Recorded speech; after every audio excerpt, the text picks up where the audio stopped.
한 명의 어린 목동, 한 명의 거인 전사, 5개의 매끈한 돌, 역사상 가장 유명한 약자의 이야기입니다.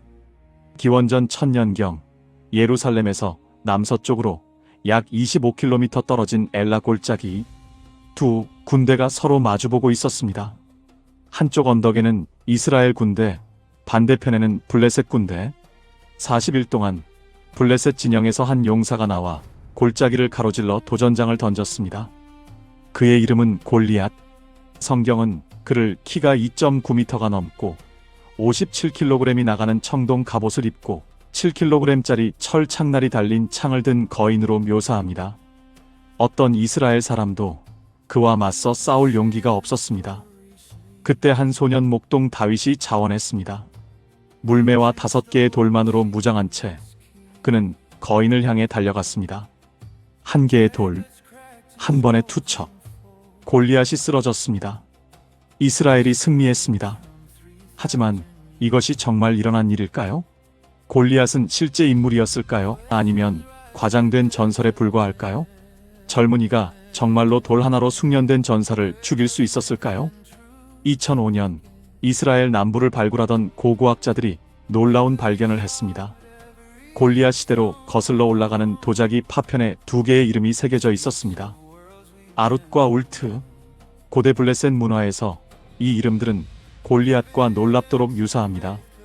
오늘 우리는 역사상 가장 위대한 전투 중 하나에서 사실과 허구를 가립니다.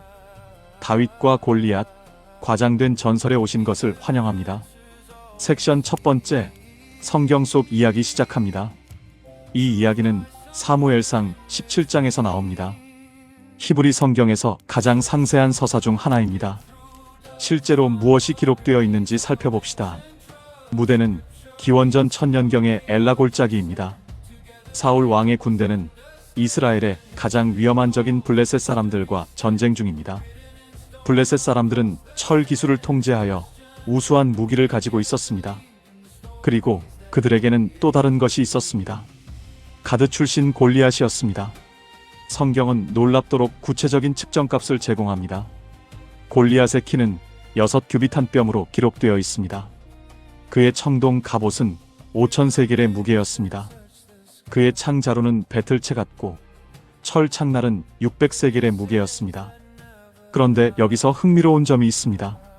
고대 문자들이 모두 이 숫자에 동의하지 않습니다.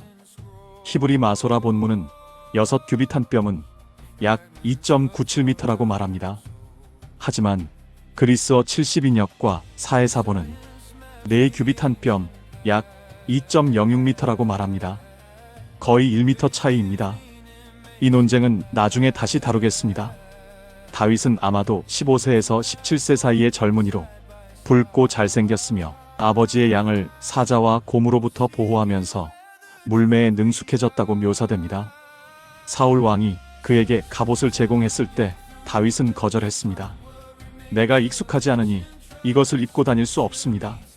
대신 다윗은 시냇가에서 매끈한 돌 5개와 목동의 물매를 선택합니다. 본문은 5개의 돌을 강조하는데 하나만 필요했다면 이상해 보입니다. 이것은 보험이었을까요? 아니면 나중에 사무엘하 21장이 언급하듯이 골리앗에게 형제들이 있었을까요? 대결은 극적입니다. 골리앗은 이스라엘이 소년을 보낸 것에 모욕을 느낍니다. 내가 개냐? 내가 막대기를 가지고 내게 나아오느냐? 그가 외칩니다. 다윗의 대답도 똑같이 대담합니다. 너는 칼과 창과 단창으로 내게 나아오거니와 나는 만군의 여호와의 이름으로 내게 나아가노라.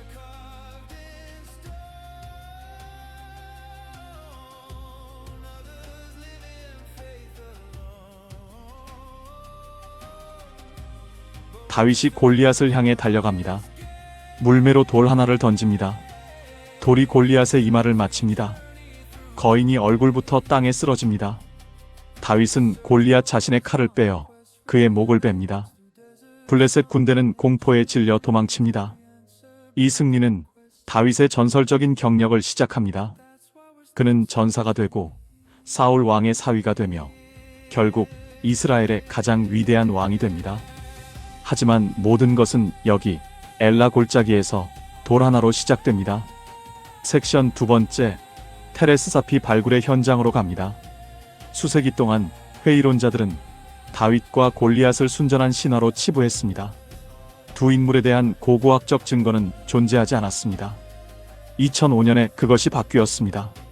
예루살렘에서 남서쪽으로 약 40km 떨어진 텔 에스사피는 이스라엘에서 가장 큰 고고학 발굴 현장 중 하나입니다. 고고학적 증거는 이곳이 성경에서 언급된 골리앗의 고향인 5개의 주요 블레셋 도시 중 하나인 가드였음을 강력히 시사합니다. 바르일란 대학교의 아렌 마에이르 교수는 1996년부터 이곳에서 발굴을 지휘해왔습니다. 2005년 그의 팀은 다윗과 골리앗이 살았던 것으로 추정되는 시기로부터 한 세기 이내인 기원전 950년경으로 추정되는 파괴층에서 놀라운 것을 발견했습니다. 그것은 큰 그릇의 일부인 도자기 파편으로 초기 세모 문자로 두 개의 이름이 새겨져 있었습니다. 아룻과 울트, 모음 없이 쓰인 원시 가나안 문자에서 이 이름들은 히브리어로 GLYT인 골리앗과 놀랍도록 유사합니다. 마에이르 교수는 발표에서 신중했습니다. 이것이 성경 이야기가 사실임을 증명하는 증거는 아닙니다라고 그는 말했습니다. 하지만 골리앗과 매우 유사한 이름들이 성경이 언급하는 같은 시기, 같은 도시에서 블레셋 사람들에 의해 사용되었음을 보여줍니다. 이 비문은 여러 이유로 중요합니다. 첫째, 골리앗과 같은 인도 유럽어 이름이 블레셋 문화에서 사용되었음을 증명합니다. 블레셋 사람들은 에게해 지역에서 이주해온 바다 민족으로 셈족에게는 익숙하지 않은 이름들을 가져왔습니다. 골리앗은 아마도 추방자 또는 예언자를 의미하는 단어에서 유래했을 것입니다. 둘째, 연대기가 맞아떨어집니다. 도자기는 기원전 10세기 또는 9세기로 추정되며 이는 기원전 1000년경의 다윗 통치에 대한 성경의 시간대와 일치합니다. 셋째, 가드가 주요 블레셋 권력의 중심지였음을 확인시켜줍니다. 발굴은 포위 시스템을 포함한 대규모 요새, 궁전 건물, 철 생산의 증거를 드러냅니다. 이것은 사소한 정착지가 아니었습니다. 골리앗 같은 용사를 배출할 수 있는 군사 요새였습니다. 그런데 더 있습니다. 텔 에스사피 발굴은 또 다른 흥미로운 것을 드러냈습니다. 비정상적으로 큰 사람들의 증거입니다. 건축적 특징에는 그 시대의 일반적인 것보다 더 큰 출입구와 건물들이 포함됩니다. 결정적이지는 않지만 예외적으로 키가 큰 개인들이 여기에 살았을 가능성을 시사합니다. 마에이르 교수의 팀은 또한 기원전 830년경 아람 다마스쿠스의 왕 하사엘에 의한 도시 파괴의 증거를 발견했는데 이는 열왕기하 12장 17절에 언급된 것과 정확히 일치합니다.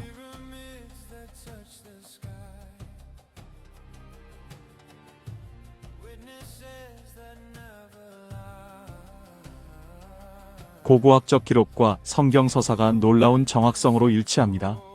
물론 골리앗과 유사한 이름을 찾았다고 해서 전투가 일어났다는 것을 증명하는 것은 아닙니다. 하지만 블레셋 문화, 이름, 지리에 대한 성경의 세부 사항이 역사적으로 근거가 있으며 순전한 창작이 아님을 말해줍니다. 섹션 세 번째, 고대 근동의 거인족 기록에 관한 내용입니다. 골리앗은 예외적으로 키가 컸을까요? 아니면 고대 세계에는 거인들이 흔했을까요? 답은 여러분을 놀라게 할 수 있습니다. 성경은 비정상적으로 키가 큰 여러 집단을 언급합니다. 가나안의 고대 거주민으로 묘사되는 르바임, 모세가 가나안으로 보낸 이스라엘 정탐꾼들을 공포에 떨게 한 아낙 자손, 민수기 13장 33절은 그들의 보고를 기록합니다. 거기서 네피림 후손인 아낙 자손의 거인들을 보았나니 우리는 스스로 보기에도 메뚜기 같았고 그들이 보기에도 그와 같았을 것이니라.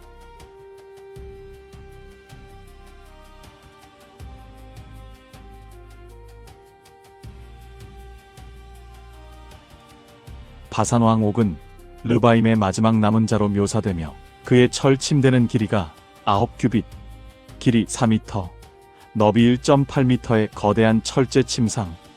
고대의 과장을 감안하더라도 이것은 예외적인 크기의 사람을 암시합니다.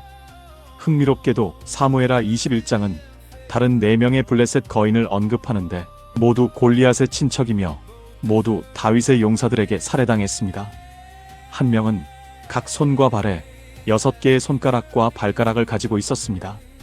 다지증이라고 불리는 유전적 상태로 때때로 거인증과 관련이 있습니다. 하지만 성경 밖에서도 거인이 존재했을까요? 그렇습니다. 고대 근동의 문자들은 비정상적으로 키가 큰 전사들을 자주 언급합니다. 이집트 기록은 샤수 유목민을 예외적으로 키가 크다고 묘사합니다. 아시리아 부조는 우뚝 솟은 키의 적들을 묘사합니다. 길가메시 서사시는 그 영웅을 11규빗, 즉 5m 이상으로 묘사하는데 명백히 신화적이지만 비정상적으로 큰 개인들에 대한 문화적 기억을 반영합니다. 그리스 신화는 거인들로 가득합니다. 티탄, 키클롭스, 기간테스. 이것들은 명백히 신화적이지만 비정상적인 키를 가진 사람들에 대한 민속 기억을 보존할 수 있습니다. 더 구체적으로 골경 유해는 일부 고대 인구가 비범하게 키가 큰 개인들을 배출했음을 확인합니다. 2011년 루마니아의 고고학자들은 약 2500년 전으로 거슬러 올라가는 다키아 매장지에서 1.78m에서 1.9m 사이에 5명의 유해를 발견했는데 이는 그 시대의 평균보다 훨씬 높습니다. 의학은 설명을 제공합니다. 거인증은 종종 뇌하수체 종양으로 인한 과도한 성장 호르몬의 결과입니다. 거인증을 가진 사람들은 2.1m 또는 심지어 2.4m를 넘을 수 있습니다. 현대 역사에서 가장 키가 큰 기록된 사람인 로버트 워들로는 2.72m에 달했습니다. 또 다른 성장 장애인 말단 비대증은 비정상적인 키뿐만 아니라 두꺼워진 뼈, 확대된 특징, 증가된 힘을 유발할 수 있습니다. 성경의 거인 묘사와 일치합니다. 그러나 이러한 상태는 시력 문제와 관절 통증을 포함한 건강 문제를 동반하는 경우가 많습니다. 이것은 흥미로운 가능성으로 우리를 이끕니다. 일부 학자들은 골리앗이 그를 예외적으로 크게 만들었지만 또한 시각 장애를 준 뇌하수체 상태를 알았을 수 있다고 제안합니다. 이것은 그가 왜 방패든 자가 그를 안내하는 것이 필요했는지, 그리고 왜 날아오는 돌을 보지 못했는지를 설명할 것입니다. 신경과 전문의 블라디미르 버기너 박사는 성경의 묘사를 분석하고 골리앗이 말단 비대증의 증상을 보였다고 결론지었습니다. 예외적인 크기, 걷는데 도움이 필요함, 접근하는 돌에 대한 반응 시간이 느림. 이것이 사실이라면 이야기에 가슴 아픈 차원을 추가합니다. 골리앗은 단지 거인 전사가 아니었습니다. 그는 의학적으로 병을 가진 사람이었고 아마도 고통받고 있었으며 확실히 그의 적들이 알아채지 못한 방식으로 취약했습니다. 다윗의 승리는 단지 용기가 아니었습니다. 그것은 상대의 약점에 대한 전략적 인식이었습니다. 섹션 4번째, 키에 대한 논쟁입니다. 그렇다면 골리앗은 실제로 얼마나 컸을까요? 이 겉보기에 단순한 질문은 격렬한 학문적 논쟁을 촉발했습니다. 전통적인 답은 유대교와 대부분의 기독교 전통에서 사용되는 권위 있는 히브리 성경인 마소라 본문에서 나옵니다. 골리앗의 키를 6규빗 한 뼘으로 기록합니다. 규빗은 약 45cm, 뼘은 약 23cm였습니다. 총 297cm, 즉 2.97m입니다. 그것은 엄청나게 큽니다. 비교하자면 현대 역사에서 가장 키가 큰 확인된 사람인 로버트 워들로는 2.72m였습니다. 골리앗은 그보다도 더 컸을 것입니다. 하지만 여기에 문제가 있습니다. 마소라 본문은 서기 1000년경으로 거슬러 올라갑니다. 우리는 더 오래된 성경 사본을 가지고 있으며 그것들은 다른 이야기를 합니다. 기원전 250년경에 만들어진 그리스어 번역인 70인역, 즉 마소라 본문보다 1000년 이상 오래된 이것은 골리앗의 키를 4규빗 한 뼘, 약 2.06m로 제공합니다. 더욱 중요한 것은 기원전 100년경으로 거슬러 올라가는 우리의 가장 오래된 성경 사본인 사해사본도 4규빗 한 뼘이라고 말합니다. 그래서 가장 오래된 두 출처는 더 낮은 키에 동의합니다. 더 높은 측정값은 후대 히브리 사본에 나타납니다. 무슨 일이 일어난 걸까요? 학자들은 여러 이론을 제안합니다. 첫째, 필경사의 오류. 고대 히브리 숫자는 쉽게 혼동될 수 있었습니다. 4와 6의 기호는 비슷합니다. 피곤한 필경사가 실수를 저지르고 그것이 이어졌을 수 있습니다. 둘째, 신학적 과장입니다. 후대의 필경사들이 다윗 승리의 기적을 강조하고 싶어서 골리앗의 크기를 늘렸을 수 있습니다. 더 큰 거인은 하나님이 선택한 목동에게 더 큰 승리를 의미합니다. 셋째, 문자가 가진 전통입니다. 다른 사본 계통이 다른 숫자를 보존했습니다. 마소라 전통은 단순히 더 높은 수치를 보존했습니다. 대부분의 현대 학자들은 사본 증거에 기초하여 더 낮은 키를 선호합니다. 예를 들어 신영어 번역 성경은 4의 사본에 기초하여 2m 6cm를 사용합니다. 하지만 2.06m에서도 골리앗은 고대 세계에서 비범하게 컸을 것입니다. 청동기 시대 가나안의 평균 남성 키는 약 1.6에서 1.65m였습니다. 10대였던 다윗은 아마도 1.6m 이하였을 것입니다. 골리앗은 그보다 30cm 이상, 아마도 45cm 더 우뚝 솟았을 것입니다. 게다가 2.06m는 거인증을 가진 사람에게 완벽하게 그럴듯한 반면 2.97m는 심각한 건강 합병증 없이는 생물학적 가능성의 한계를 밀어붙입니다. 갑옷 무게의 문제도 있습니다. 본문은 골리앗의 갑옷이 5,000세겔의 청동, 약 57kg이라고 말합니다. 2.97m 키의 남자에게는 이것이 관리 가능할 수 있지만 여전히 무겁습니다. 2.06m의 사람에게 57kg의 갑옷은 극도로 부담스러워 예외적인 힘을 암시합니다. 600세겔은 약 7kg입니다. 무게의 창날도 거의 3m의 거인보다는 2.06m 전사에게 더 타당합니다. 전자에게는 거의 가볍게 보일 것입니다. 텔 에스사피의 고고학적 증거도 더 낮은 키를 뒷받침합니다. 일부 건축적 특징이 일반적인 것보다 크지만 거의 3m 키의 거주민을 암시하는 것은 없습니다. 하지만 2m에서 2.1m 범위의 사람들, 그것은 그럴듯합니다. 그렇다면 판결은 무엇일까요? 오늘날 대부분의 성경학자들은 골리앗이 아마도 2m에서 2.1m 사이였을 것이라고 믿습니다. 그의 시대에 비범하게 컸고 진정으로 위압적이었지만 불가능하게 거대하지는 않았습니다. 그래도 1.6m의 목동 소년에게는 2.06m와 2.97m의 차이가 그다지 중요하지 않았을 수 있습니다. 어느 쪽이든 골리앗은 무시무시한 상대였습니다. 섹션 5번째, 물매의 과학을 파헤쳐 봅시다. 이제 중요한 질문에 도달합니다. 목동의 물매가 정말로 완전 무장한 전사를 죽일 수 있었을까요? 물리학을 살펴봅시다. 먼저 성경시대의 물매가 실제로 무엇이었는지 이해해야 합니다. 이것은 고무줄이 달린 Y자형 새총이 아니었습니다. 그것은 현대의 발명품입니다. 고대 물매는 훨씬 더 치명적인 무기였습니다. 그것은 2개의 끈에 부착된 주머니로 구성되었으며 일반적으로 가죽, 힘줄 또는 짜인 식물 섬유로 만들어졌습니다. 물매 사용자는 주머니에 돌을 넣고 원형 운동으로 물매를 돌려 추진력을 만듭니다. 적절한 순간에 한 끈을 놓아 엄청난 힘으로 발사체를 날려보냅니다. 얼마나 강력했을까요? 고대 무기를 비교하는 군사 역사가들은 숙련된 물매 사용자가 시속 95에서 145km의 속도를 달성할 수 있다는 것을 발견했습니다. 메이저리그 야구 투구와 비슷합니다. 일부 전문가들은 경험 많은 물매 사용자가 시속 160km에 도달할 수 있다고 이야기합니다.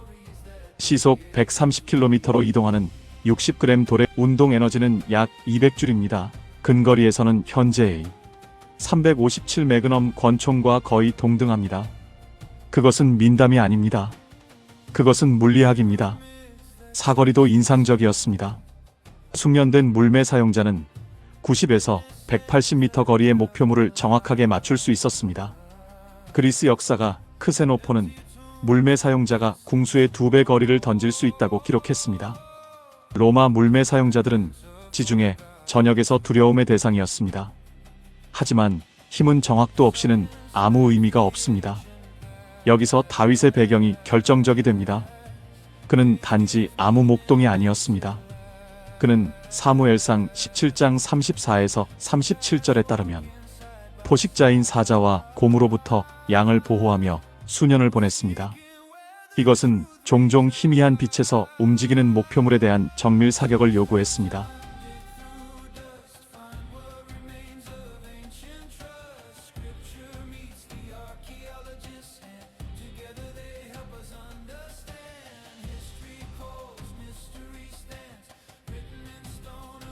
현대 시연은 물매의 효과를 증명합니다. 2015년 대형 박물관은 물매 사용자에게 고대 기술을 재현하도록 의뢰했습니다.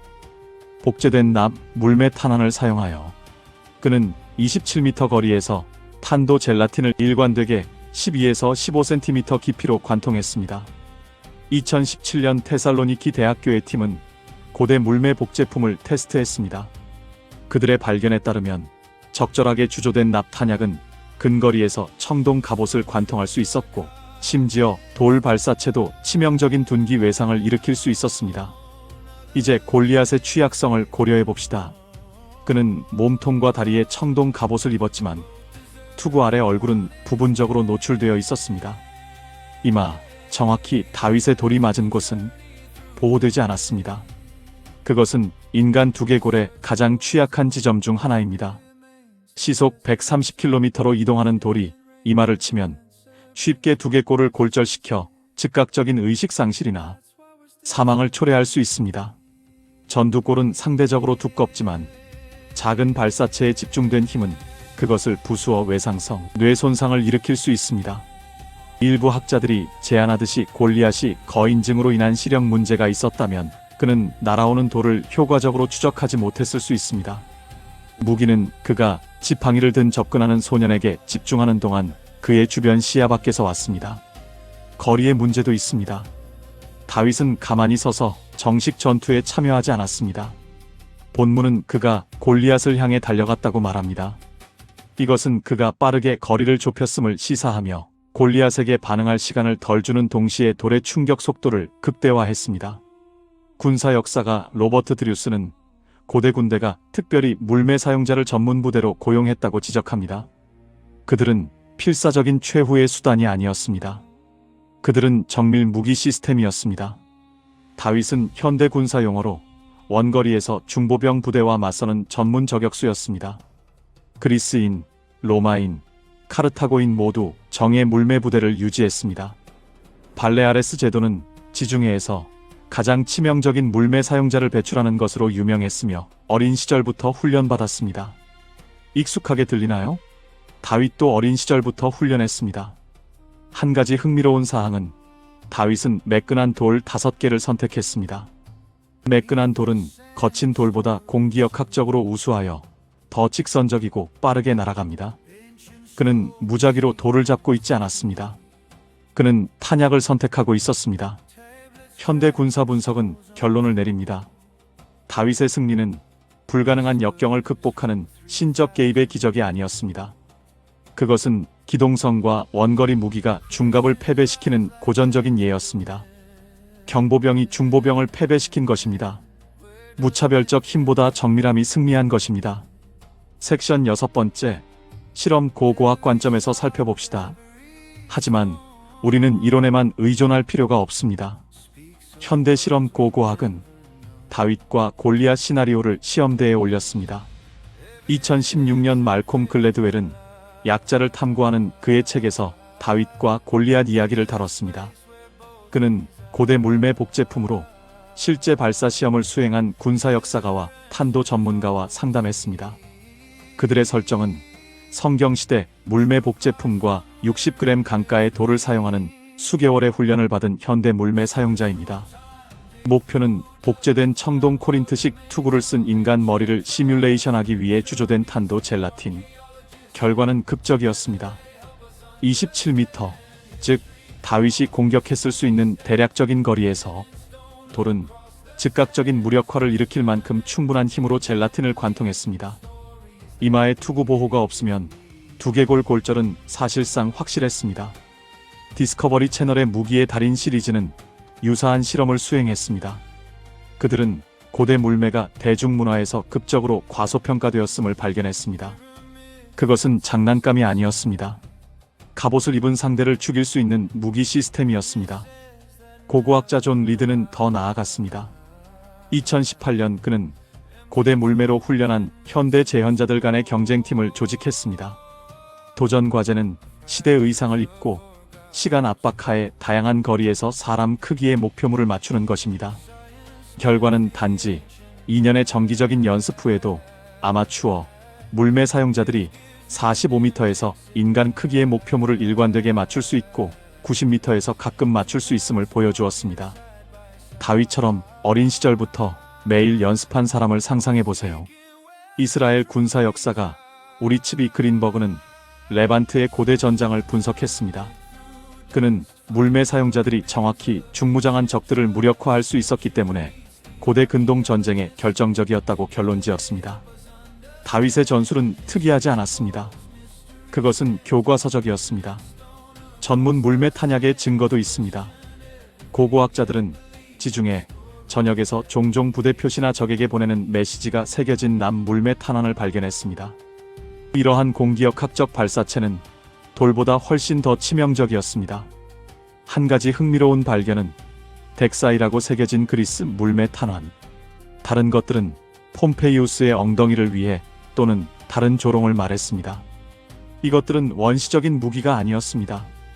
훈련된 전문가가 다루는 정밀 도구였습니다. 로마 역사가 베게티우스는 군사훈련에 대해 쓰면서 물매 사용자를 궁수와 동등하게 필수적인 원거리 부대로 분류했습니다. 그는 그들이 자신은 다치지 않으면서 적 병사들을 부상시킬 수 있다고 언급했습니다. 정확히는 다윗이 한 것입니다. 아마도 가장 시사하는 것은 로마인들이 서기 70년 예루살렘을 포위했을 때 그들은 물매를 파괴적인 효과로 사용하는 유대인 방어자들과 맞섰습니다. 이오세푸스는 로마 병사들이 화살보다 물매 탄환을 더 두려워했다고 기록하는데 날아오는 것을 보기가 더 어려웠고 더 심각한 부상을 입혔기 때문입니다. 그렇다면 정말로 일어날 수 있었을까요? 10대 목동이 갑옷을 입은 거인을 돌 하나로 죽일 수 있었을까요? 실험 고고학에 기초하면 답은 절대적으로 예입니다. 사실 골리앗의 건강 문제, 노출된 이마, 다윗의 수년간의 연습을 고려하면 확률은 실제로 다윗에게 유리했을 수 있습니다. 이것이 이야기의 힘을 감소시키지 않습니다. 오히려 그것을 강화합니다. 다윗의 승리는 불가능한 행운이 아니었습니다. 그것은 기술, 용기, 전술적 탁월함이었습니다. 그는 일에 적합한 무기를 선택했고 자신을 올바르게 배치했으며 압박 속에서 완벽하게 실행했습니다. 그것이 마법보다 훨씬 더 인상적입니다. 자, 결론의 시간입니다. 그렇다면 판결은 무엇일까요? 다윗과 골리앗은 과장된 전설이었을까요? 역사적 현실이었을까요? 고고학적 증거는 설득력이 있습니다. 텔 에스사피는 실제 장소였으며 성경이 가드가 위치했다고 말하는 정확한 곳에 있는 중요한 블레셋 도시였습니다. 골리앗과 유사한 이름은 정확히 맞는 시기에 블레셋 사람들에 의해 사용되었습니다. 거인들 또는 적어도 비정상적으로 키가 큰 전사들은 고대 근동에 존재했습니다.